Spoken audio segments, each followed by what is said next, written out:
All right, Matt Steinmetz, Daryl the Guru Johnson with you. And let's get right to it. We're joined by Cam Inman, Bay Area News Group, also 95.7 The Game's Odyssey 49er Insider. Hi, Cam. How you doing? Steiny, I'm doing great. I just walked off the 49ers practice field for the final time this regular season. All right. Well, I hope you don't get too nostalgic on us, and I know we got to let you go at 15, so don't worry about that. Outside of health, which you obviously want to maintain on Sunday, what are you trying to accomplish if you're the 49ers against the Cardinals? Yeah, until they're ruled out of the number one seed, you got to try to win this game and assume that the Eagles will continue to face plant. Because you want to get that number one seed, get an extra week off if you can.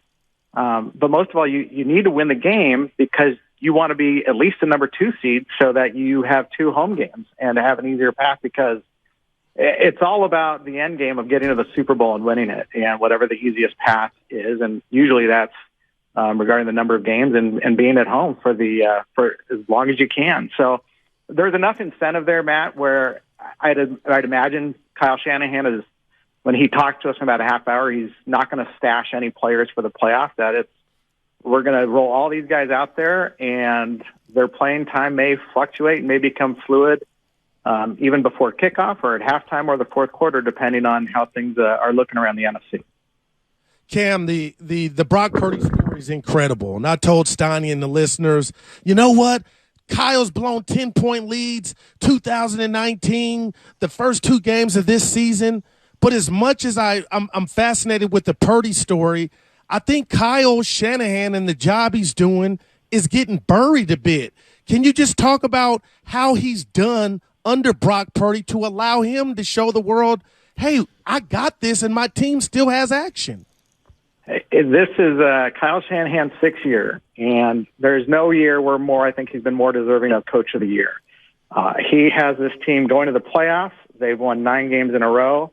And they've done it with 3 quarterbacks, and not just the third quarterback happens to be a rookie who was the final pick of the draft. And the offense has just been chugging along and scoring over 30 points, I think, in 4 of the last 5 games. So, and he pulled the trigger on the Christian McCaffrey trade.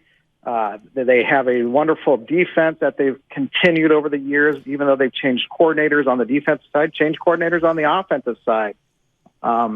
It's remarkable how well he's still able to relate to players, that he's just not like starting to build a program like he did in 2017 when he's, trying to bring in as many guys and set the culture. Well, the culture has been set to the point of this is why they've been able to withstand so much adversity. And that dates back to last year when they had to go on the playoff push.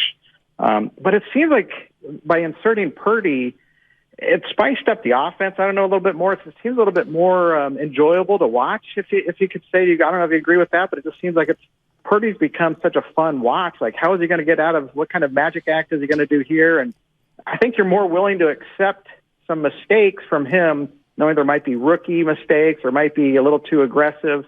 But it sure is fun to watch. And I think Shanahan deserves so much credit. Now, here's the thing. You talk about being kind of like a little under the radar.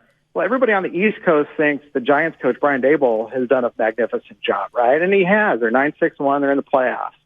And because the Giants don't have as talented of a roster. But that Shanahan should not be penalized for having a great roster. He helped build that roster, and now he's eating the fruits of the rewards. So, Cam Inman joining us on 95.7 The Game. That'll be interesting to see how it turns out. And no matter who votes, the phrase East Coast bias will probably go. Will come in. Cam Inman joining us on 95.7 The Game. I want to ask you about Kyle Shanahan and the quarterbacks, because whether, obviously not quite by design, by circumstance, but he comes in here and he's looking for his quarterback. They get Garoppolo. They have success with Garoppolo, but nobody's convinced he's their franchise quarterback, and he comes back, and then they say, we're going to go get Trey Lance. They go draft Trey Lance, but then they go back to Garoppolo, then they start Trey Lance. He gets hurt. My point is this. Does Kyle Shanahan believe probably now that he can win with any quarterback?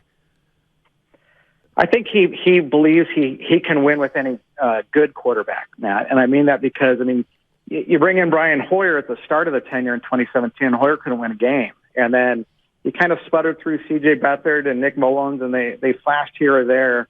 Garoppolo was their franchise guy. Let's not make any bones about it. He got hurt. I mean, they paid him as such, but he got hurt repeatedly, so you had to go out and get it, protect that position. And so you traded up to bring in another guy, and that guy is Trey Lance that you spent those 3 first-round picks on more. And so you were going forth with that plan with Lance, and then you were able to keep Jimmy around for other circumstances, being that he had shoulder surgery and that scuttled his trade value. If you look ahead to 2023, which we're in now, Happy New Year, I would think that going into camp next year, this is Brock Purdy's team. This is Brock Purdy's job to lose. But Trey Lance will be the one here competing with it while Jimmy Garoppolo is somewhere else. I mean, if Brock Purdy didn't come out like gunfire just coming out these last months, then I think maybe Garoppolo wants to return. But I think right now there's enough writing on the wall that the Niners and Kyle Shanahan's quarterback for the future few years is going to be Brock Purdy unless Trey Lance, does something outstanding through the offseason and camp to steal the job back. Hey, Cam, tell me what you think of this, because Steiny and I, this week we're talking about the schedule, and the Niners maybe hadn't been tested, but you only play who they tell you to play. And outside of the Kansas City game, I wanted to call that anomaly, the defense has been fantastic.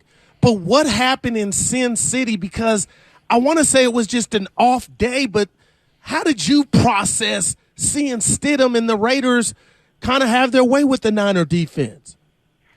I don't think it was an off day. I don't think it was a blip. I thought it was a combination of factors that we've seen from this defense where they could be exposed. And the Raiders took advantage of that, whether it's making Hufanga bite to free up room and coverage for a guy to slip by him. We've seen that way too many times all year. Saw it again this game. You saw them attack Deommodore Lenoir, who's not a bad cornerback, but he's a second-year guy. This is really his first full year playing cornerback. He came in and placed Mosley, so of course you're going to target him rather than Mooney Ward on the other side, who's playing great. And then you pick apart little things in the scheme or coverages where you can take advantage of. I thought it was really helpful from the Niners' perspective of going, okay, look, yes, this is how an offense is going to exploit us. We got to button that up. You got to fix this. You got to have better eye discipline, is what D'Amico Ryans was preaching yesterday.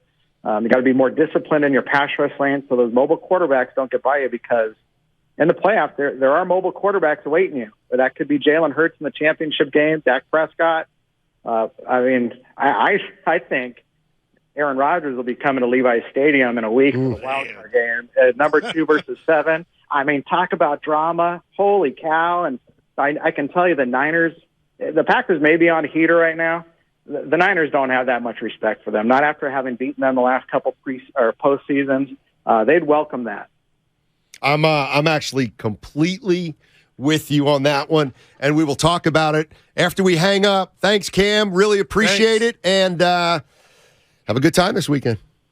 Hey, thanks. Have a good weekend too, guys. See ya. All right. Yeah.